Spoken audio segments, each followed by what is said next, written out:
Good evening, boomers. It's Miss Margaret. And I've been watching the news, and it's very disturbing to see that fire in California. So, if you are a subscriber or you have family or friends in California, my thoughts and prayers are with you. I hope that your people are safe. I mean, fire is so all consuming. Water and flooding does a lot of damage to us, true, but those things can dry out.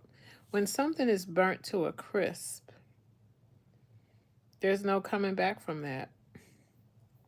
There's a comedian from the UK, Yashere, and oh my God, I can't believe I can't think of her name right now.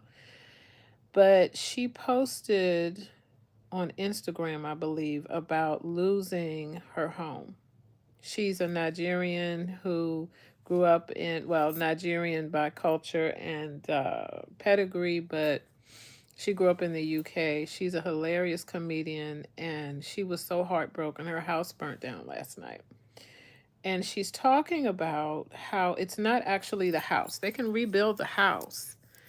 What broke her heart is what was in the house. Her whole career documented, and she had been meticulously cataloging and keeping all of her posters from all of her shows from the 80s up till now. All of your personal history up in flames.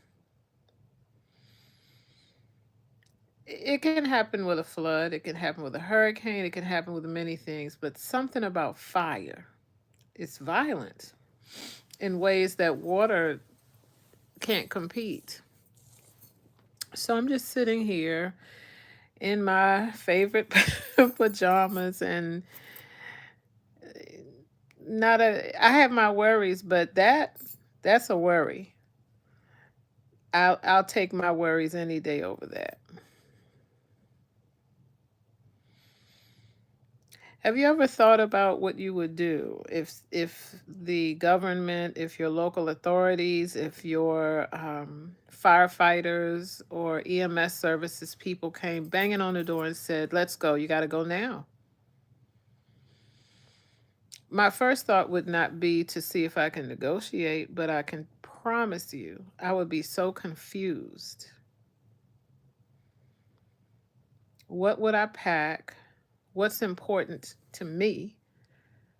What do I need to survive beyond this day financially, health wise? Do I have my medication?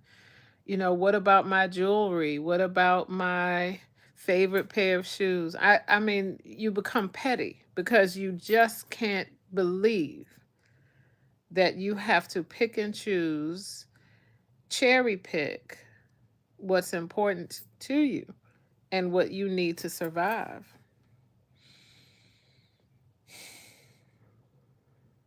Do you pack food? Do you trust that someone's got your back on the other end? What do you do? Do you just shove it in the car or do you take the time to put it in suitcases? You don't have time. And for the first responders, you are heroes. God knows. We need to pay you more, whoever we is. I mean, my tax dollars go toward it like everyone else's, but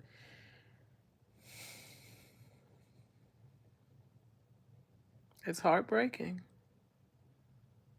It really, really is. And I hear this is the worst it's ever been. And I remember growing up as always a fire in California. Seems like that's what they do. Pay insurance and fight fires. So much more to appreciate. And I'm not exactly surprised, but I am slightly disappointed that the mainstream media wants to focus on the well to do and all they've lost. They're not out there by themselves. Somebody has to pump the gas and pour the coffee and make the biscuits. What about those people?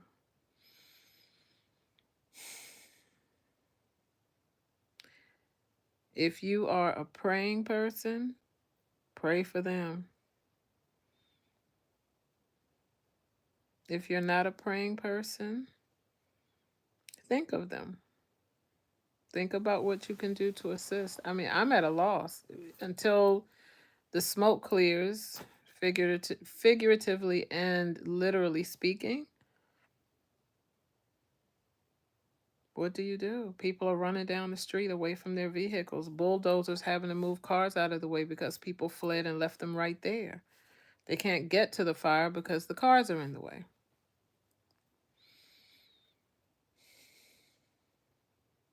Mm-mm-mm.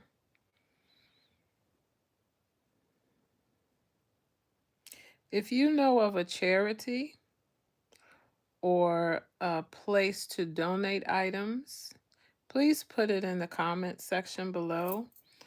I don't care about like and subscribe and comment today. Just please share the information to bring relief to families, the elderly, people who stayed behind to take care of the pets. I'm not the animals, everything up in smoke, literally up in smoke. This is something else. Babies with very sensitive lungs and physiologies, and their little tiny hands can't even hold a spoon, let alone lungs that can catch a breath. Mm-mm-mm. Sometimes you just don't know how good you got it. That's it. That's all I had to say. All right. Bye for now.